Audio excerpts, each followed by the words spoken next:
Attorney, nakapanayam namin si Mr. Mike Defensor, si former Congressman, Secretary Mike Defensor. Okay. Sinabi niya, Okay.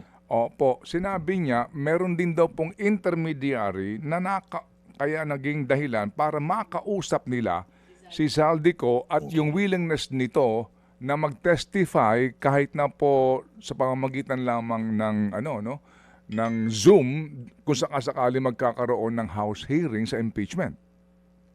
Okay. Okay. Alam ko yan kasi kinausap ako ni Mike dyan. No? Sabi niya, willing ba yung si Saldi mag-testify sa impeachment? Sabi ko, I don't know. That's not high in his list of priorities.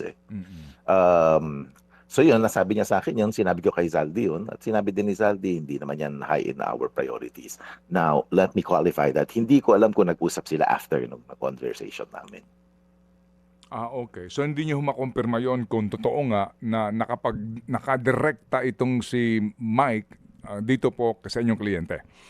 Hindi rin. Kasi hindi nga high in his priorities. So hindi ko rin masyadong binibigyan ng pansin.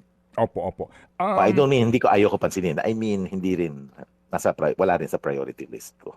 Mga kapatid, brothers and sisters, saan ka pa? Dito na tayo sa totoo. Dito na tayo sa True FM. Mga kapatid, mag-subscribe and follow po kayo sa social media accounts ng True Network PH. Yan po kami, hanapin nyo lang True Network PH, Facebook, Instagram, YouTube, TikTok, and podcast. Mapa Apple or Spotify man yan, mahahanap nyo kami. Lahat ng mga napapanood at napapakinggan nyo po sa programa, nasa social media accounts namin yan. So, paano mga kapatid? See you sa social media! Dito tayo sa totoo, tunay at tapat.